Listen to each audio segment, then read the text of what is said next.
నెల్లూరు జిల్లా ఉదయగిరి నియోజకవర్గం జగనన్న కాలనీలను పరిశీలించిన TDP in-charge Bollineni Venkata Ramarao. Jagananna colony ఇళ్ల నిర్మాణాన్ని పరిశీలించిన ఉదయగిరి టీడీపీ ఇన్ఛార్జి బొల్లినేని వెంకట రామారావు. నాసిరకంగా జగనన్న కాలనీలు నిర్మాణం. టీడీపీ అధికారంలోకి వచ్చాక కాంట్రాక్టర్ అధికారులపై చర్యలు. నాణ్యత లేకుండా నాసిరకంగా పేదలకు నిర్మించే ఇళ్ల బేస్మట్టాలు కట్టారని అధికారులపై కాంట్రాక్టర్లపై మండిపడ్డారు. నాసిరకం ఇళ్ల నిర్మాణం చేపట్టిన కాంట్రాక్టర్, హౌసింగ్ అధికారులపై ఉన్నత అధికారులకు ఫిర్యాదు చేస్తామని హెచ్చరించారు.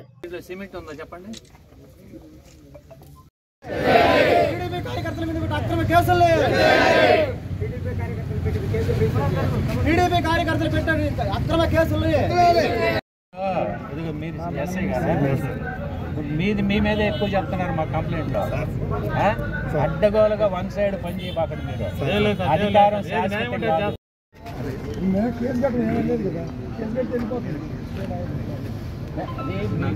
కాలనీలు ఏవైతే ఉండే 800 ఇళ్ళు ఉదయగిరి హెడ్ క్వార్టర్కి సంబంధించిన దాదాపు 10,000 జనాభా ఉన్నారు ఇక్కడ.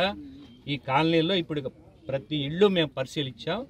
చేత్తో పట్టుకుంటే మొత్తం ఊడొచ్చేస్తుంది.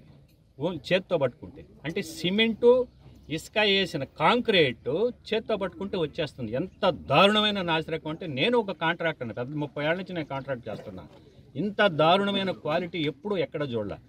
ఇసుక లోకల్గా ఉండే వాగుల్లోంచి తీసుకొచ్చి ఇసుక వేస్తున్నారు. సిమెంట్ మాత్రం మిగిలించుకొని ఈ ఇళ్లకు సంబంధించిన సిమెంటే నిన్న మేము పట్టుకున్న సిమెంటు ఏదైతే అక్కడ 100 బస్తాలు మేము స్టాక్ పట్టుకున్నామో ఇక్కడి నుంచి పోయిన సిమెంటే. అంటే